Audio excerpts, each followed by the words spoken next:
لبيك اللهم لبيك لبيك لا شريك لك لبيك إن الحمد والنعمة لك والملك لا شريك لك لبيك اللهم لبيك. نحمده ونصلي على رسوله الكريم اما بعد فاعوذ بالله من الشيطان الرجيم بسم الله الرحمن الرحيم رب اشرح لي صدري ويسر لي امري واحلل عقدة من لساني يفقهوا قولي. حج نبی صلی اللہ علیہ وسلم کا آنکھوں دیکھا حال. رسول اللہ صلی اللہ علیہ وسلم نے اعلان عام فرمایا کہ میں اس سال حج بیت اللہ کے لیے جانے والا ہوں. آپ نے لوگوں کو بھی اپنے ساتھ چلنے کا حکم دیا. یہ عجیب اتفاق تھا کہ اس سال مدینہ منورہ میں چیچک یا خسرہ کی وبا پھوٹ پڑی تھی اور اس وجہ سے لوگوں کی ایک معقول تعداد حج سے محروم رہ گئی. جن لوگوں کے لیے یہ بیماری حج سے مانے رہی، آپ صلی اللہ علیہ وسلم نے ان کے لیے ارشاد فرمایا کہ ماہ رمضان میں عمرہ حج کے برابر ہے. تو جو شخص حج کے لیے جانا چاہے بہتر ہے، اور جو رمضان میں عمرہ پر اکتفا کرنا چاہتا ہے وہ بھی بجا ہے. لیکن یاد رکھیے کہ عمرہ ہے، ثواب میں حج کے برابر ہے، مگر عمرہ ادا کرنے سے فرض ادا نہیں ہوتا. رسول اللہ صلی اللہ علیہ وسلم حجۃ الوداع میں مدینہ منورہ سے مکہ مکرمہ کا ہی عزم لے کر روانہ ہوئے تھے، اور مدینہ آنے کے بعد آپ نے اس کے علاوہ اور کوئی حج نہیں کیا. آپ صلی اللہ علیہ وسلم نے اپنے اس سفر کے لیے شجرہ والی راہ لی. ایک مخصوص راستے کا نام ہے شجرہ والا راستہ. اس روز جمعرات تھی اور ماہ ذوالقعدہ کے 6 دن باقی تھے، جبکہ ہجرت کا 10واں سال تھا. دن کے اجالے میں سفر شروع ہوا. آپ نے تیل لگایا، کنگھی کی اور نماز ظہر مدینہ میں ادا کر کے روانہ ہوئے، اور نماز عصر اپنے پہلے پڑاؤ ذوالحلیفہ، جس کا موجودہ نام ابیار علی ہے، وہاں پہنچ کر ادا فرمائی. جمعہ کی رات وہیں گزاری، یعنی پہلے پڑاؤ پر. اس رات آپ اپنی زوجات کے پاس بھی گئے، صبح کو غسل کیا اور نماز فجر پڑھی. حضرت عائشہ رضی اللہ تعالی عنہا نے اپنے ہاتھ سے آپ کو زریرہ کی خوشبو لگائی. یہ زرد رنگ کی ایک بوٹی کا نام ہے جو رنگنے کے کام آتی ہے. علاوہ ازیں ایک اور خوشبو بھی لگائی جس میں کستوری شامل تھی. پھر آپ نے اپنے سر کو لبدہ لگایا. یہ کیا چیز ہوتی ہے؟ وہ حاجی جس کے سر کے بال لمبے ہوں اس کے لیے مسنون ہے کہ سر پہ چپکنے والی کوئی چیز لگا لے تاکہ بال ذرا جم جائیں، گرد و غبار سے خراب نہ ہوں، اڑے نہ، الجھے نہ. اس عمل کو تلبید کہتے ہیں. اپنی قربانی کے جانور کو 2 جوتوں کا قلادہ ہار پہنایا.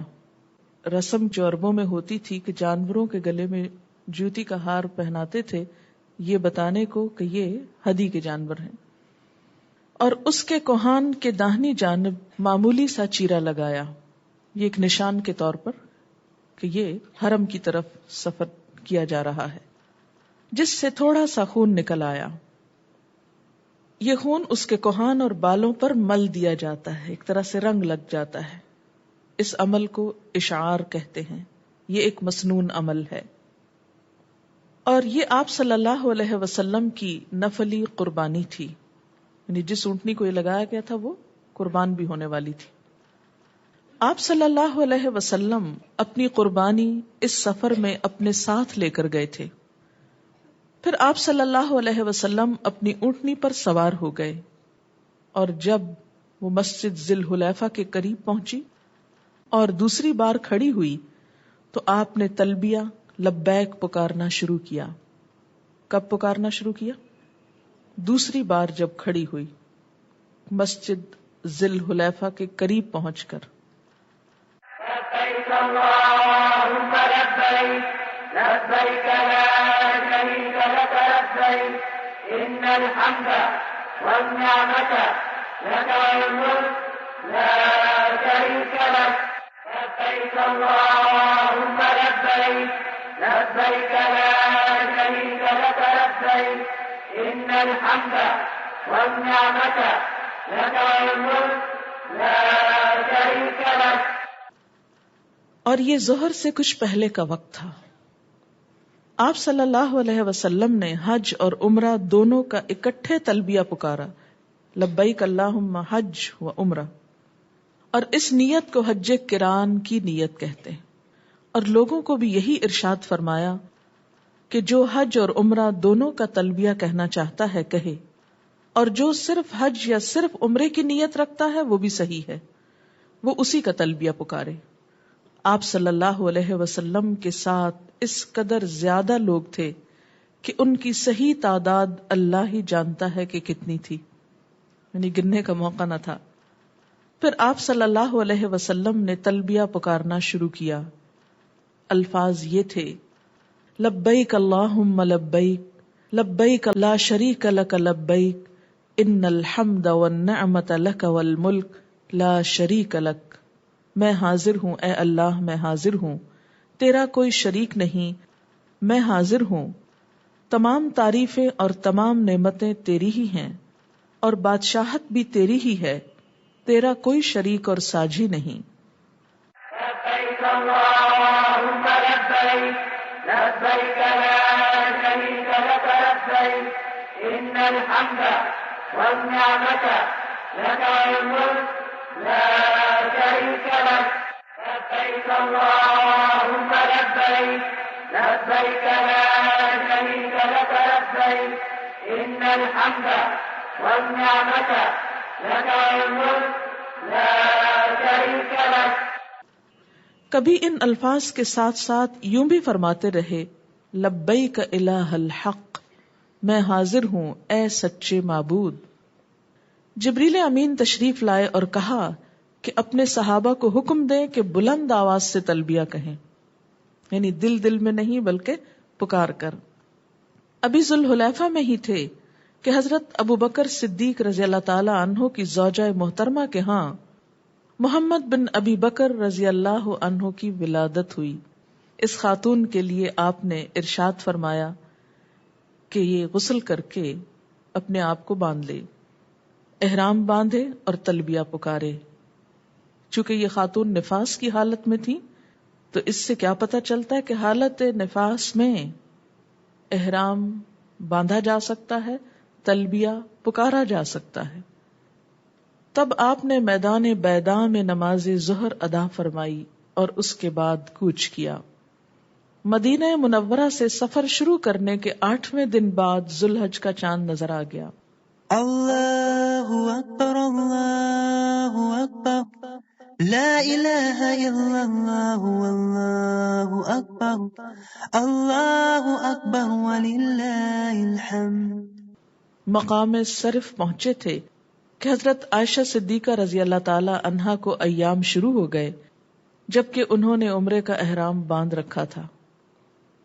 اب آپ سوچ رہے ہوں گے کہ ایسی باتیں کیوں لکھی جاتی ہیں کتابوں میں؟ مثلاً پیچھے کہ آپ اپنی ازواج کے پاس گئے، یہاں یہ کہ خاتون کے ہاں ولادت ہو گئی، اب تیسرے یہ کہ خاتون کے ایام شروع ہو گئے. اس لیے کہ یہ سب چیزیں فطرت کا ایک حصہ ہیں اور کتابوں میں اس لیے لکھی ہوئی ہیں کہ اگر آج کے دور میں کسی کو ایسے حالات پیش آئیں تو وہ کسی مشکل یا پریشانی میں مبتلا نہ ہو اور اطمینان کے ساتھ اپنا حج یا عمرہ جاری رکھے. ان کا ہر عمل چونکہ قابل تقلید ہے اور ہمارے لیے اس میں سیکھنے کا سبق ہے، اور یہ بتانا بھی مقصود ہے کہ وہ سب لوگ انسان تھے اور ان کے ساتھ انسانی ضروریات بھی تھیں اور ہم بھی انسان ہیں، اور ان ضروریات کے ساتھ بھی دین پر عمل کیا جا سکتا ہے. دین نے ان چیزوں کو کنڈیم نہیں کیا، نفرت کا اظہار نہیں کیا. ان سب حالات میں کیا طرز عمل بہتر ہے، کیا کرنا چاہیے، وہ سبق سکھا دیا ہے. رسول اللہ صلی اللہ علیہ وسلم نے حضرت عائشہ کو حکم دیا کہ غسل کریں، اپنے بال خوب کھولیں اور کنگھی کریں، عمرہ چھوڑ دیں اور اب حج کی نیت کر لیں اور حج کے اعمال ہی سر انجام دیں، مگر پاک ہونے تک طواف بیت اللہ سے احتراز کریں۔ تو اس سے کیا پتہ چلتا ہے کہ احرام کی حالت میں نہا بھی سکتے ہیں، کنگھی بھی کر سکتے ہیں، اور باقی سب کچھ ہو سکتا ہے سوائے طواف بیت اللہ کے۔ آپ صلی اللہ علیہ وسلم اسی وادی صرف میں تھے کہ لوگوں سے ارشاد فرمایا، جس کسی کے پاس قربانی نہیں ہے اور وہ اپنے اس حج کو عمرہ میں تبدیل کرنا چاہے تو کر لے، البتہ جس کے پاس قربانی ہے وہ اپنی نیت تبدیل نہیں کر سکتا، وہ حج قران ہی کرے، باقی لوگ حج تمتع کر لیں، پہلے عمرہ کر لیں، پھر احرام کھول دیں، پھر دوبارہ حج کا الگ سے احرام پہنے۔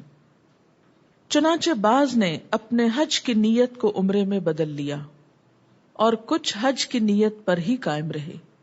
اس سے کیا پتہ چلتا ہے کہ درمیان میں جا کر بھی حسب حالات نیت میں تبدیلی ہو سکتی ہے۔ البتہ جن کے پاس قربانیاں تھیں انہوں نے اپنی نیت تبدیل نہ کی۔ ایک مقام پر آپ نے یہ بھی حکم دیا کہ ہر وہ شخص جس کے پاس قربانی ہے وہ حج اور عمرہ قران کا تلبیہ پکارے۔ آپ وہاں سے چل کر وادی ذی طویٰ میں جا اترے اور اتوار کی رات وہیں گزاری۔ یہ ذوالحج کی 4 تاریخ تھی۔ صبح کی نماز بھی آپ نے یہیں ادا فرمائی۔ اتوار کی صبح دن چڑھے آپ مکہ شہر میں اس کی بالائی جانب سے داخل ہوئے۔ آپ کے ساتھ ایک جم غفیر تھا۔ راستے میں مختلف اطراف کے لوگ بھی بے شمار تعداد میں آپ کے ساتھ شریک سفر ہو گئے۔ یعنی مدینہ سے چلنے والے تو تھے ہی کثیر، لیکن راستے میں بھی قافلے ساتھ شریک ہوتے گئے اور قافلہ بڑھتا گیا۔ آپ صلی اللہ علیہ وسلم نے مکہ شہر میں داخلے کے لیے اس کی بالائی جانب قداء کی طرف سے ثنیہ علیا والی راہ اختیار فرمائی۔ آپ صلی اللہ علیہ وسلم نے بیت اللہ میں آتے ہی حجر اسود کا استلام بوسہ لیا، کعبہ کے گرد 7 چکر لگا کر طواف مکمل فرمایا۔ پہلے 3 چکروں میں رمل یعنی آہستہ آہستہ دوڑنے کا عمل کیا، باقی 4 چکروں میں عام رفتار سے چلے۔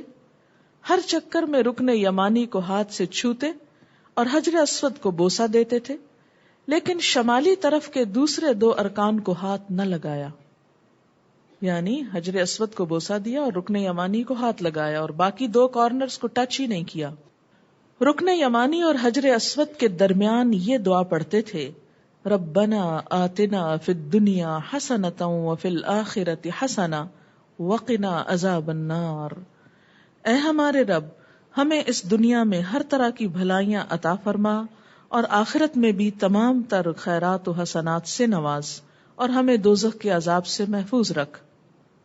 پھر آپ صلی اللہ علیہ وسلم نے مقام ابراہیم کے پیچھے 2 رکعت نماز ادا فرمائی۔ ان میں فاتحہ کے بعد قل یا ایھا الکافرون اور قل ھو اللہ احد سورتیں تلاوت فرمائیں، یعنی مختصر نفل تھے، بہت لمبی تلاوت نہیں تھی اس میں۔ اور یہ بھی ایک اسوہ حسنہ ہے، کیونکہ اتنے رش میں اگر آپ لمبی لمبی صورتیں پڑھنے کھڑے ہو جائیں تو لوگوں کو پریشان کریں گے۔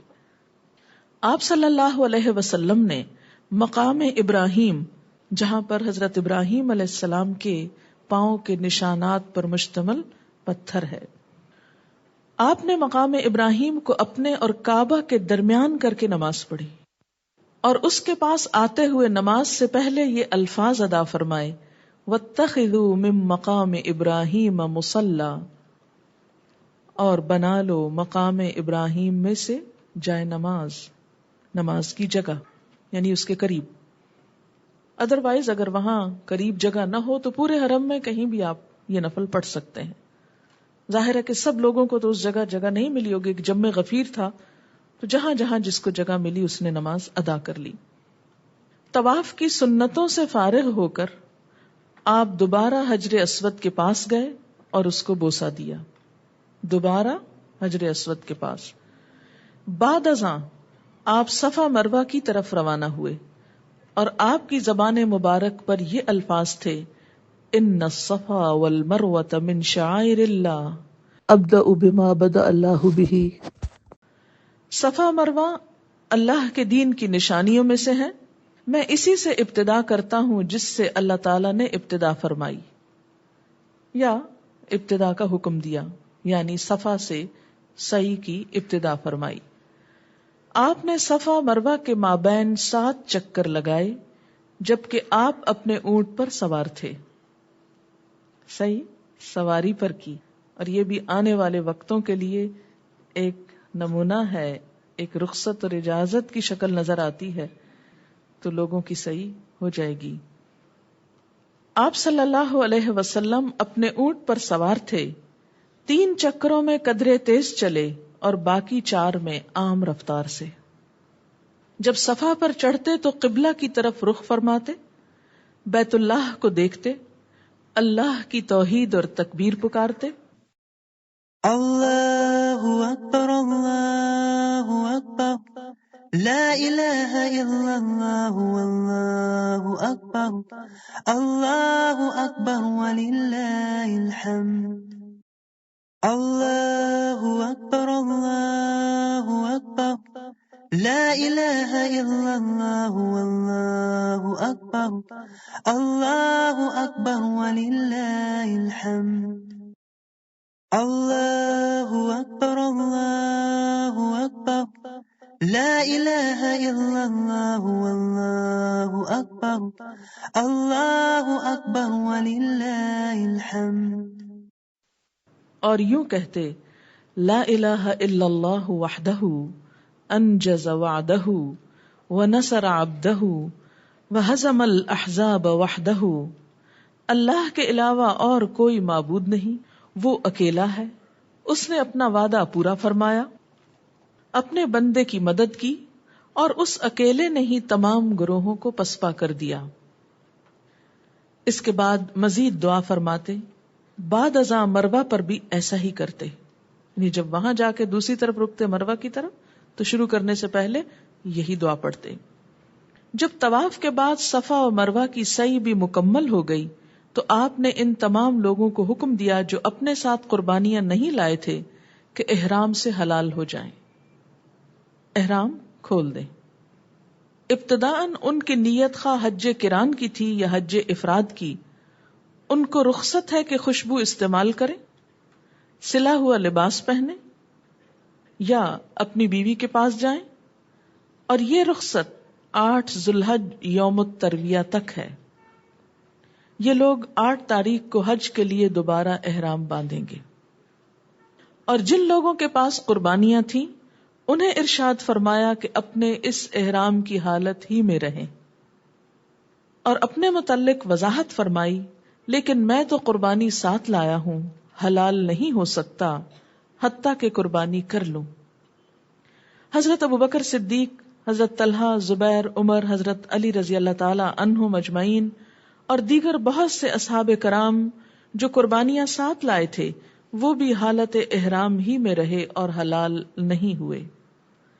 امہات المومنین کے ساتھ قربانیاں نہیں تھیں، چنانچہ وہ حلال ہو گئیں، جبکہ ابتداً انہوں نے حج و عمرہ قران کی نیت سے احرام باندھا تھا، لیکن چونکہ آپ نے راستے میں اجازت دی تھی کہ جس کی قربانی ساتھ نہیں وہ الگ سے عمرے کی نیت کر سکتا ہے.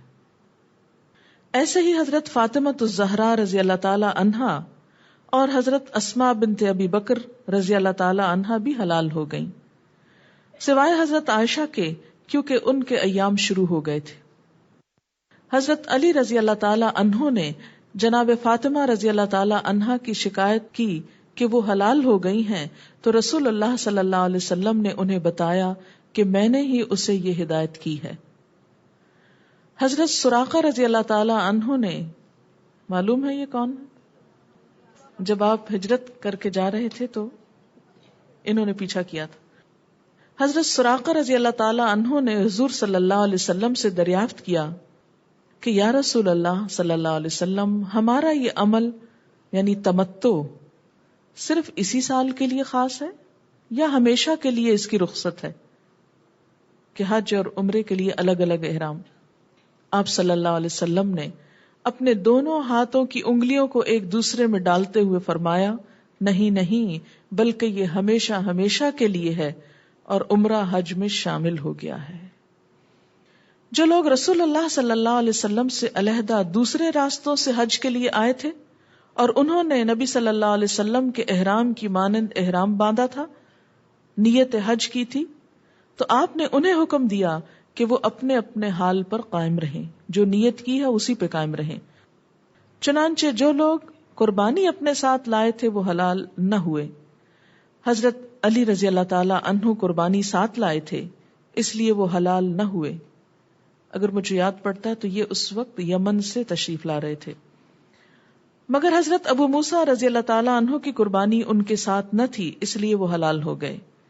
رسول اللہ صلی اللہ علیہ وسلم نے اعمال حج شروع ہونے سے پہلے کے ایام اتوار، سوموار، منگل، بدھ، جمعرات کی رات تک مکہ میں قیام فرمایا اور اپنی قربانی ساتھ ہونے کی وجہ سے حالت احرام میں رہے. اور ان دنوں میں کیا کیا؟ نمازیں اور طواف وغیرہ. 8 ذو الحج، اب حج کے دن شروع ہو رہے ہیں. 8 ذو الحج جو کہ یوم الترویہ کہلاتا ہے، جمعرات کی صبح کو آن حضرت صلی اللہ علیہ وسلم منا کی طرف روانہ ہوئے اور وہ اصحاب کرام جو حلال ہو گئے تھے انہوں نے وادی ابطح سے حج کے لیے احرام باندھ لیا. منا پہنچ کر آپ صلی اللہ علیہ وسلم نے جمعرات کے دن کی نمازیں ظہر، عصر، مغرب اور عشاء اپنے اپنے وقت پر ادا فرمائیں. رات وہیں گزاری اور جمعے کے روز 9 ذی الحج کو فجر کی نماز بھی یہیں ادا کی. کہاں؟ منا میں. جمعہ کے روز سورج طلوع ہونے کے بعد منا سے عرفات کے لیے روانہ ہوئے. لبیک اللہم لبیک لبیک لا شریک لک لبیک ان الحمد والنعمت لک والملک لا شریک لک لبیک اللہم لبیک لبیک لا شریک لک لبیک ان الحمد والنعمت لک والملک لا شریک لک. اور حکم دیا کہ آپ صلی اللہ علیہ وسلم کے لیے وادی نمرہ میں خیمہ لگا دیا جائے. خیمہ کی چادر بالوں کی بنی ہوئی تھی، جیسے اون ہوتی ہے نا. آپ صلی اللہ علیہ وسلم عرفات پہنچے اور اپنے خیمے میں تشریف لے آئے. بتانا یہ مقصود ہے کہ حاجی سر ویسے تو نہیں ڈھانپ سکتا مگر خیمے کے اندر بیٹھ سکتا ہے حالت احرام میں. آپ صلی اللہ علیہ وسلم عرفات پہنچے اور اپنے خیمہ میں تشریف لے آئے. جب سورج ڈھل گیا تو ارشاد فرمایا کہ میری اونٹنی قصوہ تیار کی جائے. چنانچہ اس پر پالان کس دیا گیا اور آپ میدان عرفات میں تشریف لے آئے. آپ صلی اللہ علیہ وسلم نے اپنی اونٹنی پر سے ہی خطبہ ارشاد فرمایا تاکہ سب لوگ دیکھ سکیں آپ کو. اس میں آپ نے مسلمانوں کے مابین ان کے خون، مال اور عزتوں کے حرام ہونے کا واعظ فرمایا.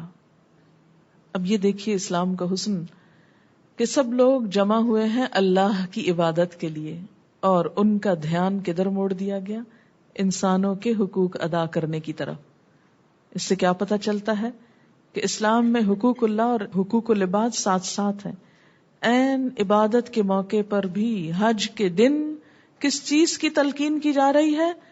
کسی کا خون نہ بہانا، کسی کا مال نہ لوٹنا، کسی کی عزت پہ حملہ نہ کرنا. جاہلی امور کے مٹائے جانے کی خبر دی، یعنی دور جاہلیت کی رسمت کو ختم کیا اور بتایا کہ جاہلیت کا سود ختم ہے. اسی طرح عورتوں کے بارے میں بھی وصیت فرمائی کہ ان کے ساتھ حسن سلوک کا معاملہ کیا جائے. یہاں بھی عورتوں کے حقوق کو نہیں بھولے. ام الفضل رضی اللہ تعالی عنہا نے اسی کیفیت میں آپ کی خدمت میں دودھ کا ایک پیالہ بھجوایا تو آپ نے اسے برسر عام اونٹنی پر بیٹھے ہوئے نوش فرمایا. اس طرح سب کو معلوم ہو گیا کہ آپ روزے سے نہیں. اور یہ وضاحت اس لیے ضروری تھی کہ عام حالات میں جو لوگ حج نہ کر رہے ہوں ان کو روزہ رکھنا چاہیے. نفل روزہ ہے، بہت ہی ثواب کا، کہ 2 سال کے گناہ اس سے معاف ہوتے ہیں، ایک پچھلے اور ایک اگلے. لیکن حج پر موجود لوگوں کو یہ روزہ نہیں رکھنا ہوتا. بعد ازاں آپ نے بلال رضی اللہ تعالی عنہ کو حکم دیا، انہوں نے آذان پڑھی، پھر اقامت کہی، اور آپ صلی اللہ علیہ وسلم نے ظہر اور عصر کی نمازیں جمع کر کے قصر کی اور ادا فرمائیں، اور ان کے مابین کوئی سنت یا نفل وغیرہ نہیں پڑھے. آذان 1 اور اقامتیں 2 کہی گئیں. 2 اقامتوں کا مطلب کیا ہے؟ پہلے ظہر کی نماز کے لیے اقامت کہی گئی، پھر اس کے بعد کوئی نفل سنت بیچ میں نہیں، دوبارہ عصر کے لیے اقامت کہی گئی. یہ قصر بھی تھی اور جمع بھی تھی. نماز کے بعد آپ اپنی سواری پر سوار ہو گئے اور مقام وقوف پر تشریف لے گئے اور اپنا رخ قبلے کی طرف فرما لیا. سواری پہ سوار ہو گئے اور مقام وقوف پر تشریف لے گئے، یعنی جہاں حج کے لیے کھڑا ہونا ضروری ہے. وہ ایک خاص ایریا ہے، اگر اس کے باہر کوئی کھڑا ہوتا ہے تو حج نہیں ہوتا. اور دعا و مناجات میں مشغول ہو گئے، نماز پڑھ کر دعاؤں میں مشغول ہو گئے، کیونکہ وقوف عرفات زوال کے بعد شروع ہوتا ہے، صبح میں نہیں ہوتا. اسی اثناء میں ایک آدمی اپنی سواری سے گر کر فوت ہو گیا اور وہ حالت احرام میں تھا. آپ صلی اللہ علیہ وسلم نے ارشاد فرمایا کہ اسے اس کے انہی کپڑوں ہی میں کفن دیا جائے، کیونکہ احرام بھی تو کفن سے ملتی جلتی چیز ہے نا. خوشبو نہ لگائی جائے اور اس کا سر بھی نہ ڈھانپا جائے. آپ صلی اللہ علیہ وسلم نے مزید خبر دی کہ قیامت کے دن یہ شخص لبیک پکارتا ہوا اٹھے گا. لبیک اللہم لبیک لبیک لا شریک لک لبیک ان الحمد والنعمت لک والملک لا شریک لک لبیک اللہم لبیک لبیک لا شریک لک لبیک ان الحمد والنعمت لک والملک لا شریک لک. کیونکہ جس حال میں انسان کی موت ہوگی اسی حال میں انسان قیامت کے دن اٹھے گا، یعنی جو آخری عمل ہوگا ایک طرح سے اس کے ساتھ ابتدا ہوگی. کسی کی سجدے میں جان گئی، یا قرآن پڑھتے ہوئے، یا احرام پہنے ہوئے، یا کوئی اور نیکی کا کام کرتے ہوئے، تو اسی طرح انسان اٹھے گا. نجد کے لوگوں نے آپ سے حج کے مسائل دریافت کیے تو آپ نے وقوف عرفہ کے متعلق فرمایا کہ یہ واجب ہے اور اس کا وقت بھی متعین فرمایا. واجب سے مراد یہ کہ فرض ہے، لازم ہے، اس کے بغیر حج نہیں ہوتا. نیز لوگوں کو یہ پیغام بھی بھجوایا کہ میدان عرفات میں اپنے اپنے پڑاؤ پر ہی وقوف کریں، یعنی ضروری نہیں کہ سب ایک خاص جگہ پر جمع ہوں، جہاں جہاں خیمے لگے ہیں، جہاں جہاں لوگ بیٹھے ہیں وہیں پر کھڑے رہیں. آپ صلی اللہ علیہ وسلم ظہر کے بعد سے لے کر شام تک دعا اور مناجات میں مشغول رہے، اور یہ کئی گھنٹے کا وقت ہو جاتا ہے. یہ سارا وقت کس میں گزارنا چاہیے؟ دعاؤں میں، آہوزاریوں میں، نہ کہ ادھر ادھر کی باتوں اور کھانے پینے اور سونے اور آرام کرنے میں. لائف ٹائم ایکسپیرینس ہوتا ہے. اگرچہ تھکاوٹ، گرمی، بھوک، پریشانی ہوتی ہے، لیکن ان سب چیزوں کو کنٹرول کر کے نبی صلی اللہ علیہ وسلم کی سنت میں اس وقت کو زیادہ سے زیادہ دعا میں گزارنا چاہیے. اب کوئی اور نفل نہیں پڑے جاتے، یہ یاد رکھیے، کیونکہ عصر کی نماز ہو چکی، نفل نہیں ہوں گے، صرف دعائیں. حتیٰ کہ سورج غروب ہو گیا اور یہ جمعہ کا دن تھا. جب شفق کی زردی ختم ہو گئی تو آپ نے حضرت اسامہ بن زید رضی اللہ تعالی عنہ کو اپنے ساتھ سواری پر بٹھا لیا اور عرفات سے روانہ ہوئے. آپ نے اپنی سواری کی باگ بڑی سختی سے کھینچ رکھی تھی. کیوں؟ تاکہ وہ بھاگ کر ادھر ادھر اور لوگوں کو تکلیف نہ دے، اور اسی کیفیت میں سفر جاری رہا، یعنی بہت باوقار طریقے سے. راستے میں آپ لوگوں کو پرسکون رہنے کی تلقین فرماتے رہے کہ پینک نہ ہو، بھگدڑ نہ مچاؤ، امن سے امن سے. کیونکہ جب بہت ہجوم ہوتا ہے تو عموماً لوگ پریشان ہو جاتے ہیں اور ہر ایک دوسرے سے آگے نکلنے کی کوشش کرنے لگتا ہے کہ جلدی آزمائش ختم ہو. لیکن کیا فرمایا؟ کہ پرسکون رہو. گھاٹی کے پاس آ کر آپ صلی اللہ علیہ وسلم سواری سے اترے، حاجت پوری کی، وضو فرمایا، اور جناب اسامہ رضی اللہ تعالی عنہ سے فرمایا کہ نماز کا مقام آگے ہے، یعنی وضو تو کر لیا لیکن وہی نماز نہیں پڑھی. پھر سوار ہوئے اور مزدلفہ پہنچ گئے. یہ ہفتے کی رات تھی. مزدلفہ آ کر آپ نے وضو فرمایا، مغرب اور عشاء کی نمازیں ایک اذان اور 2 تکبیروں کے ساتھ جمع کر کے پڑھی. ان کے مابین کوئی سنتیں نفل وغیرہ نہیں پڑے اور نہ ہی کوئی خطبہ ارشاد فرمایا. پھر آپ صلی اللہ علیہ وسلم آرام کرنے کی غرض سے لیٹ گئے حتیٰ کہ فجر ہو گئی. کتنا دین فطرت ہے نا. یہ نہیں کہا کہ اب پھر عبادت کرو، اب پھر شب بیداری کرو، اب جاگو، کیونکہ یہ انسانی استطاعت سے باہر ہے. اب سونا بھی عبادت ہے تاکہ آئندہ پھر عبادت کے لیے تازہ دم ہو جائے. وَجَعَلْنَا نَوْمَكُمْ سُبَاتًا وَجَعَلْنَا اللَّيْلَ لِبَاسًا. تھکاوٹ کاٹنے کا ذریعہ بنایا ہے نیند کو. دن میں خوب خوب دعائیں کی لیکن عشاء کے بعد سو گئے حتیٰ کہ فجر ہو گئی. تب آپ نے لوگوں کے ساتھ مل کر نماز فجر ادا فرمائی اور یہ ہفتہ کا دن اور ذوالحج کی 10ویں تاریخ تھی. یہی یوم النحر اور عید الاضحیٰ کا دن ہے. اللہ اکبر اللہ اکبر لا الہ الا اللہ واللہ اکبر اللہ اکبر وللہ الحمد. اللہ اکبر اللہ اکبر لا الہ الا اللہ واللہ اکبر اللہ اکبر وللہ الحمد. اللہ اکبر اللہ اکبر لا الہ الا اللہ واللہ اکبر اللہ اکبر وللہ الحمد. حضرت عروہ الطائی رضی اللہ تعالی عنہ نے ایک سوال کیا تو حضور صلی اللہ علیہ وسلم نے فرمایا، جس نے مزدلفہ میں فجر کی نماز پا لی اس نے حج پا لیا. اس سے کیا پتہ چلتا ہے کہ عرفات کا وقوف جو ہے اس کے اثرات مزدلفہ کی رات تک جاتے ہیں. امہات المومنین میں سے حضرت سودا، ام حبیبہ اور ام سلمہ رضی اللہ تعالی عنہن نے آپ سے اجازت چاہی کہ رات کو ہی مزدلفہ سے منا روانہ ہو جائیں، تو آپ صلی اللہ علیہ وسلم نے انہیں اور دیگر کمزور لوگوں کو رخصت عطا کر دی کہ مزدلفہ میں وقوف کر لینے کے بعد رات کو ہی منا جا سکتے ہیں.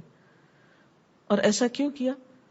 تاکہ دوسرے لوگوں کے لیے بھی ایک سہولت ہو جائے. اگرچہ آپ خود صبح کے وقت گئے لیکن خواتین اور کچھ اور کمزور لوگوں کو پہلے ہی بھجوا دیا تاکہ رش کے اوقات سے پہلے وہ اپنی جگہ پر پہنچ جائیں. خواتین کو اجازت دی کہ منا پہنچ کر رات کو ہی رمی جمار سے فارغ ہو جائیں، لیکن مردوں کو یہ رخصت نہ دی. آپ صلی اللہ علیہ وسلم نماز فجر ادا کر لینے کے بعد المشعر الحرام کے پاس تشریف لے آئے اور قبلہ رخ ہو کر دعا اور مناجات اور تکبیر و تحلیل میں مشغول ہو گئے اور سورج طلوع ہونے سے پہلے ہی وہاں سے روانہ ہو گئے. یہاں سے آپ نے جناب فضل بن عباس کو اپنے ساتھ سواری پر بٹھا لیا، جبکہ اسامہ رضی اللہ تعالی عنہ قریش کے پہلے جانے والے لوگوں کے ساتھ روانہ ہو گئے. یہیں قبیلہ بنو خثعم کی ایک خاتون نے آپ سے دریافت کیا کہ آیا میں اپنے والد کی طرف سے حج کر سکتی ہوں؟ آپ صلی اللہ علیہ وسلم نے فرمایا، ہاں تم اپنے والد کی طرف سے حج کر سکتی ہو.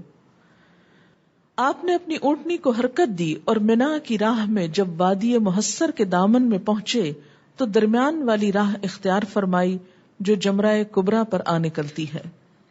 منا پہنچتے ہی جمرہ کبریٰ پر تشریف لے آئے، یہی جمرہ عقبہ کہلاتا ہے. آپ صلی اللہ علیہ وسلم نے نیچے کی جانب سے اسے کنکریاں ماری جبکہ سورج اونچا آ چکا تھا. منا میں جہاں آپ کھڑے تھے وہیں سے حضرت ابن عباس رضی اللہ تعالی عنہ نے آپ کے لیے چھوٹی چھوٹی کنکریاں چنی تھی. آپ صلی اللہ علیہ وسلم نے حکم دیا کہ جمرات کو مارنے کے لیے کنکریاں اس طرح کی چھوٹی چھوٹی ہونی چاہیے، بڑے ڈھیلوں یا پتھروں سے منع فرما دیا، کیونکہ دین میں غلو کرنا اور حد سے بڑھنا جائز نہیں۔ آپ صلی اللہ علیہ وسلم نے اپنی سواری پر سے ہی جمرہ عقبہ کو 7 کنکریاں ماری، ہر کنکری کے ساتھ اللہ اکبر کہتے تھے اور اس کے ساتھ ہی تلبیہ پکارنا موقوف کر دیا، یعنی تلبیہ بولنا ختم کر دیا۔ جمرہ کو کنکریاں مارے جانے تک آپ منا میں ہی رہے۔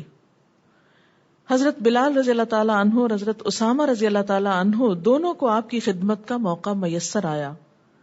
ایک نے اونٹنی کی باگ تھامی ہوئی تھی تو دوسرے نے آپ کے سر پر ایک کپڑے سے سایہ کر رکھا تھا کہ گرمی سے بچاؤ رہے۔ آپ نے اس دن یوم النحر 10 ذو الحج بروز ہفتہ خطبہ بھی ارشاد فرمایا۔ اس میں انہی امور کا تذکرہ تھا جو کہ عرفات میں ارشاد ہوئے، تاکہ تاکید ہو جائے۔ آپ نے مکہ مکرمہ کی حرمت کا بھی بیان فرمایا۔ رمی کے بعد آپ قربان گاہ کی طرف تشریف لے آئے۔ یہاں آپ نے 100 اونٹ نہر کیے، 100 اونٹ، ان میں سے 63 تو آپ نے اپنے دست مبارک سے خود نہر فرمائے، اور باقی کے متعلق حضرت علی رضی اللہ تعالی عنہ کو حکم دیا کہ وہ نہر کریں۔ یہ قربانیاں کچھ تو آپ صلی اللہ علیہ وسلم مدینہ منورہ سے اپنے ساتھ لائے تھے، کچھ حضرت علی رضی اللہ تعالی عنہ یمن سے لے کر پہنچے تھے۔ پھر آپ صلی اللہ علیہ وسلم نے اپنا سر منڈایا اور بال مبارک آدھے تو حضرت ابو طلحہ کو عنایت فرما دیے اور باقی دیگر صحابہ کرام میں تقسیم کر دیے، اور ان کے حصے میں 1-1 2 بال آئے۔ اپنی زوجات کی طرف سے آپ نے گایوں کی قربانی دی، اور ان میں سے جنہوں نے عمرہ کیا ان کی طرف سے بھی 1 گائے ذبح فرمائی۔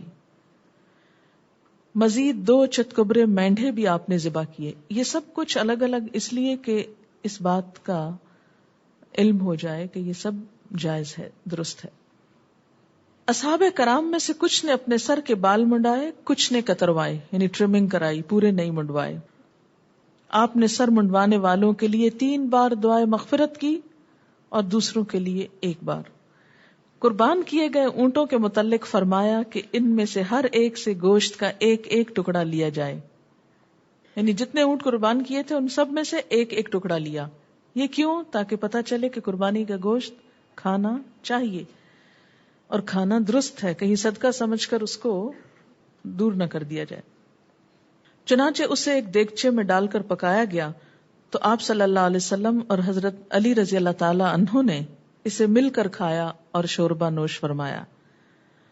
آپ نے حضرت علی رضی اللہ تعالی عنہ کو بھی ان قربانیوں میں اپنا حصہ دار بنایا کہ اپنی طرف سے اور ان کی طرف سے بھی ان کو ذبح فرمایا۔ آپ نے حکم دیا کہ ان قربانیوں کا گوشت، ان کے چمڑے اور ان کے جھول وغیرہ سب کچھ تقسیم کر دیے جائیں، اور قصاب کو مزدوری میں ان میں کچھ نہ دیا جائے، یعنی قربانی کے جانوروں کے کھال، بال وغیرہ سب کچھ صدقہ، کوئی حصہ اس کا اجرت یا مزدوری کے طور پر نہ دیا جائے۔ ان کی مزدوری آپ صلی اللہ علیہ وسلم نے اپنی طرف سے خود ادا فرمائی۔ آپ صلی اللہ علیہ وسلم نے لوگوں سے فرمایا کہ مجھ سے حج کا طریقہ خوب اچھی طرح سمجھ لو، شاید میں اس سال کے بعد حج نہ کر سکوں۔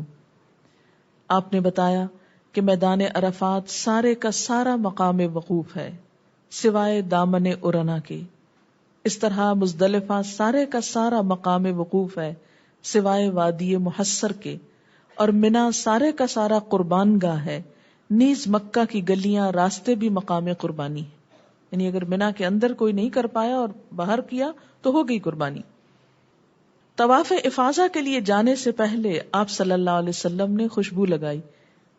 یہ کیا بتانا مقصود تھا کہ جب حجامت کرا لی جائے، بال منڈوا لیے جائیں تو باقی احرام کھول دیا جاتا ہے۔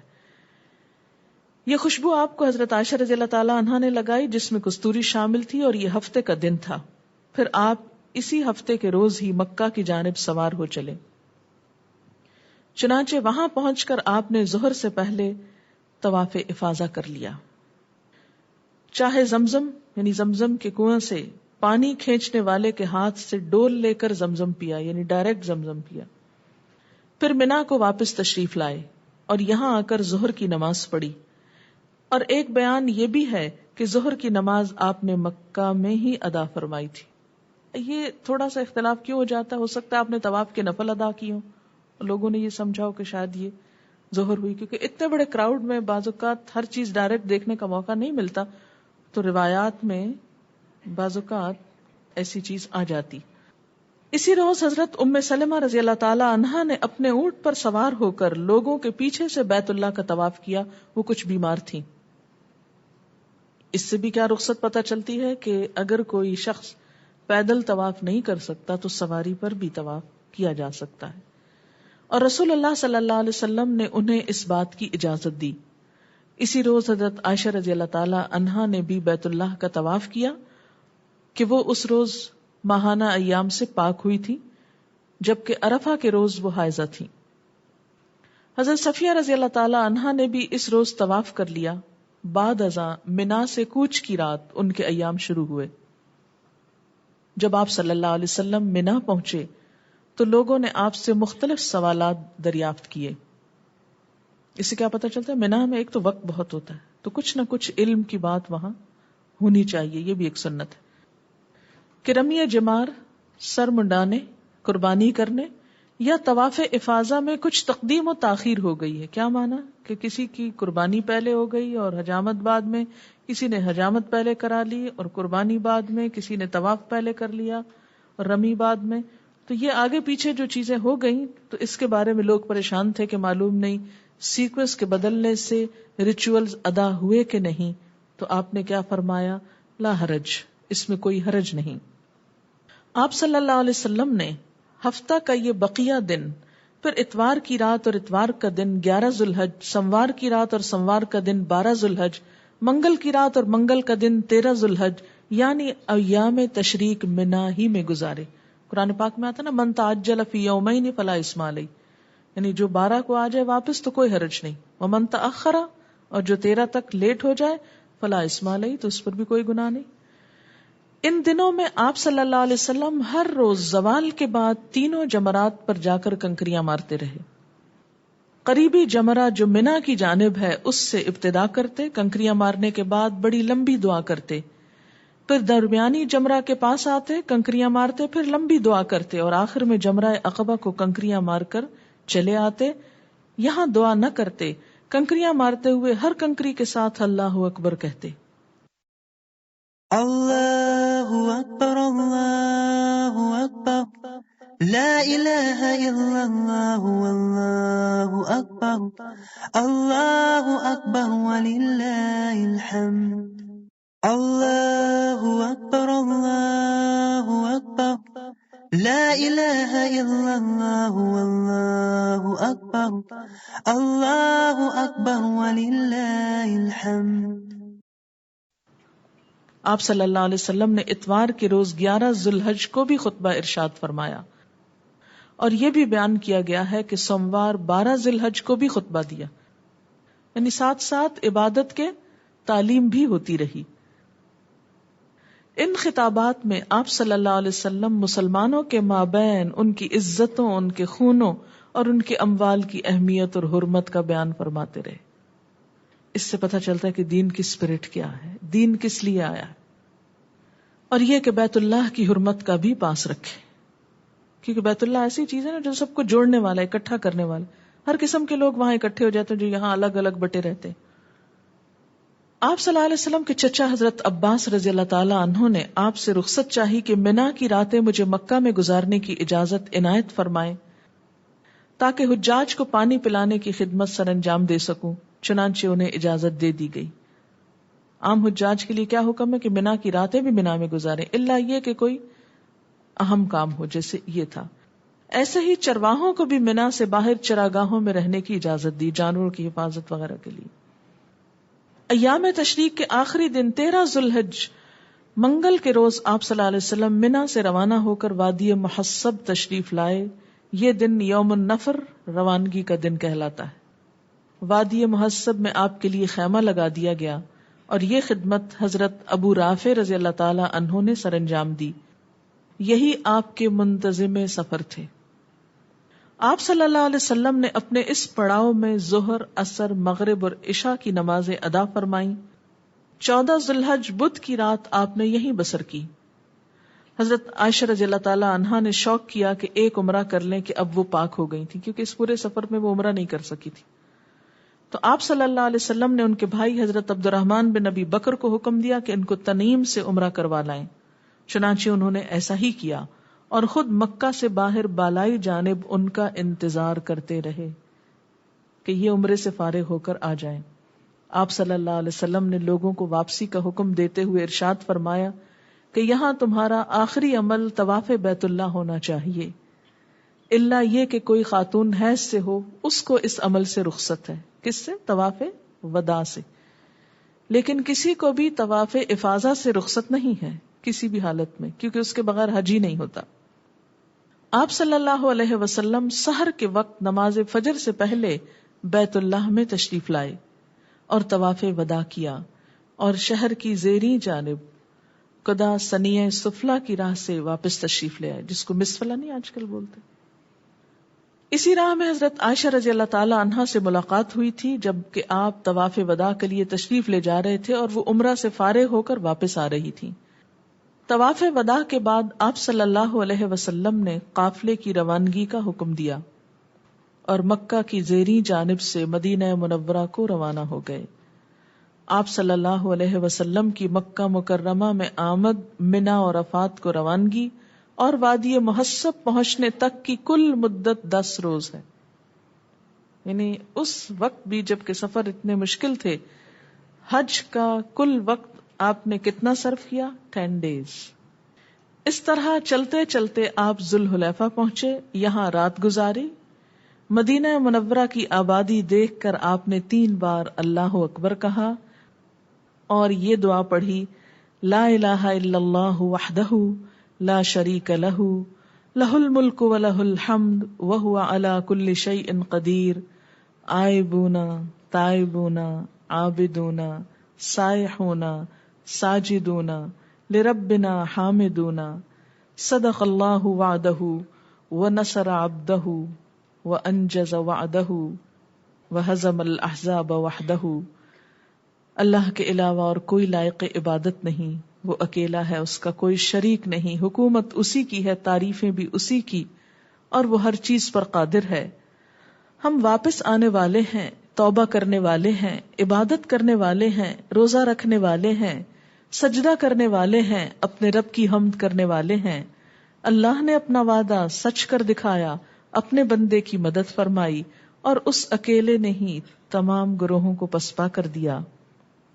پھر آپ صلی اللہ علیہ وسلم دن چڑھے المعرس کی راہ سے اپنے شہر مدینہ منورہ میں تشریف لے آئے صلی اللہ علیہ وسلم، اور یوں حج مکمل ہوا۔